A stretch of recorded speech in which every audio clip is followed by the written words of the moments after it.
اور کئی بار ہم دیکھتے ہیں کہ ایک کام کے لیے دو القاب دیے جاتے ہیں، وہی شخص وہی کام لیکن دو القاب.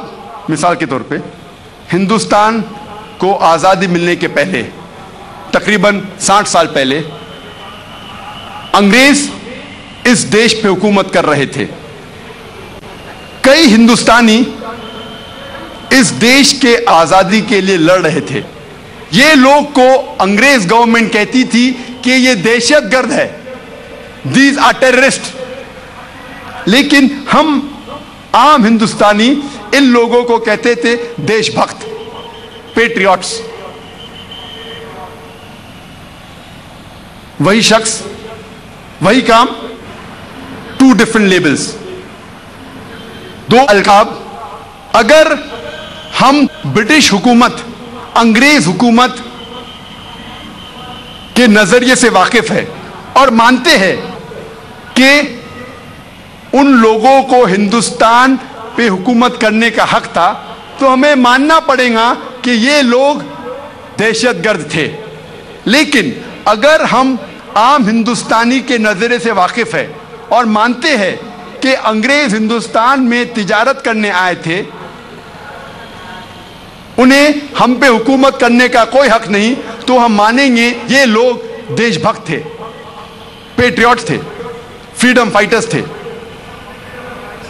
اسی لیے کوئی بھی لقب دینے کے پہلے ہمیں تحقیق کرنا چاہیے کہ کس وجہ سے وہ آدمی جد و جہد کر رہا ہے، لڑ رہا ہے. اور آج کی پریس کانفرنس میں حیدرآباد کی پریس مجھ سے یہ پوچھ رہی تھی کہ مسلمان ہمیشہ ٹیررسٹ کیوں ہیں؟ تو میں نے ان سے کہا کہ برٹش حکومت، انگریز حکومت 60-70 سال پہلے بھگت سنگھ کو ٹیررسٹ کہتی تھی. تو اس نے کہا کہتی تھی، آپ اس کو مانتے؟ اس نے کہا نہیں، میں نہیں مانتا ہوں.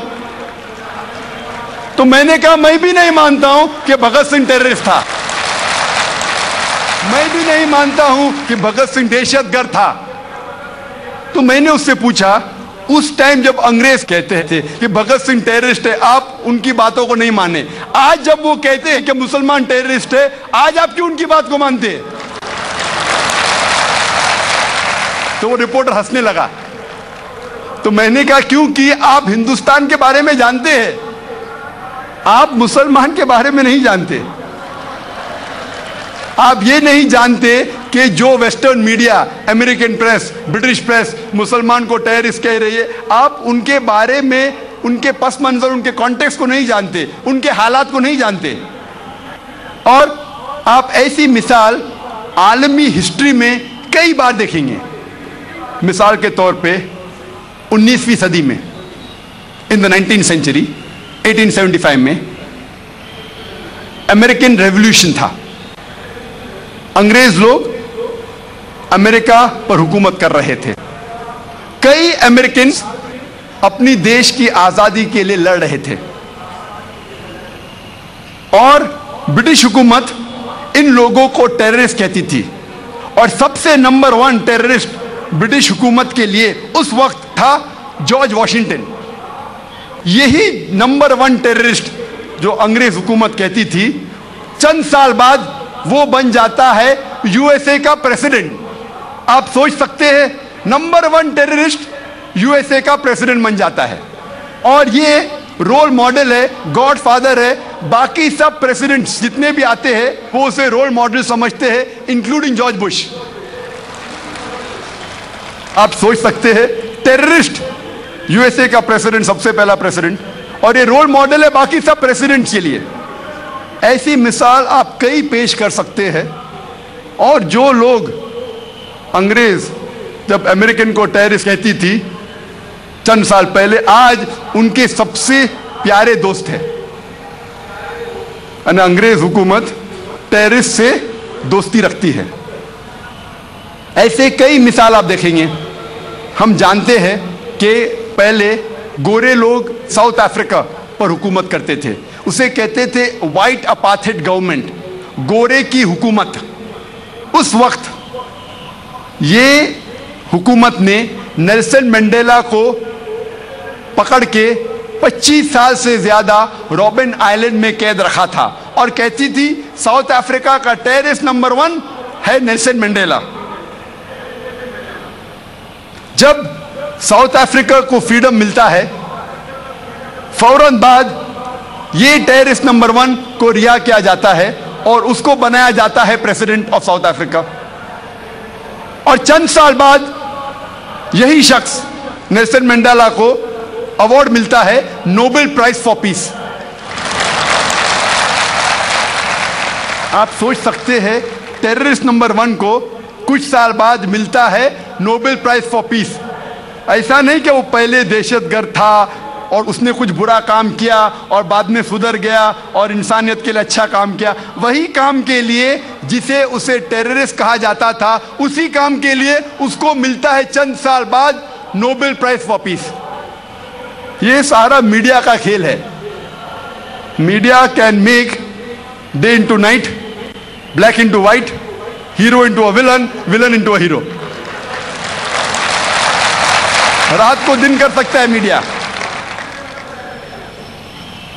चोर को हीरो बना सकता है, अच्छे को बुरा बना सकता है, बुरे को अच्छा। कौन सा मीडिया पावर में है उस तरीके से उसको लक़ब दिया जाता है। तो इसीलिए जो भी आप लक़ब किसी से सुनते हैं उसे मान मत लो, तहकीक करो किस वजह से वो शख्स, वो इंसान जिद्दोजहद कर रहा है, किस वजह से वो इंसान लड़ रहा है। तो मेरी दरखास्त है सारे इंसानों से, सारे गैर मुसलमानों से कि कम से कम आप ब्लाइंडली आंख बंद करके जो भी आपको सुनने में आता है उसे मान मत लो।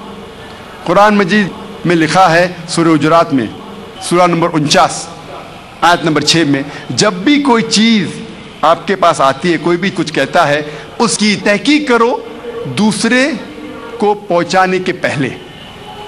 अगर ऐसे टेररिस्ट जो लोग इंसानियत के खिलाफ है, उनके दिल में अगर दहशत पैदा करने वाले लोग, हर इंसान अगर सही मुस्लिम टेररिस्ट, जिस तरीके से कुरान कहता है कि जो लोग इंसानियत के खिलाफ है उनके दिल में दहशत पैदा करो, अगर हर इंसान ऐसा इस्लामिक टेररिस्ट बन जाए तो जहमत दुनिया से मिट जाएंगी, सिर्फ रहमत रहेंगी, सिर्फ अमन रहेगा।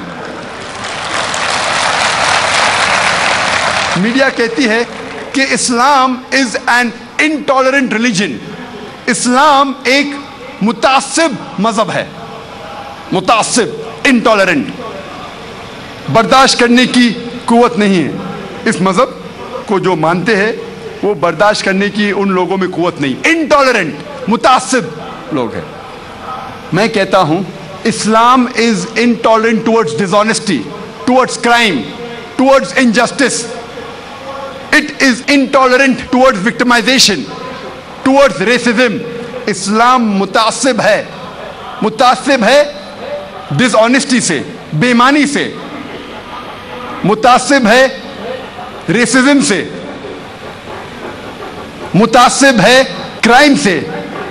जो आज के माशरे, जो वेस्टर्न मीडिया है, जो वेस्टर्न माशरा है, मगरबी तहजीब जो समझती है अच्छा है और हम समझते हैं वो गलत है, बुरा है, उन चीज़ों से मुतासिब है हम।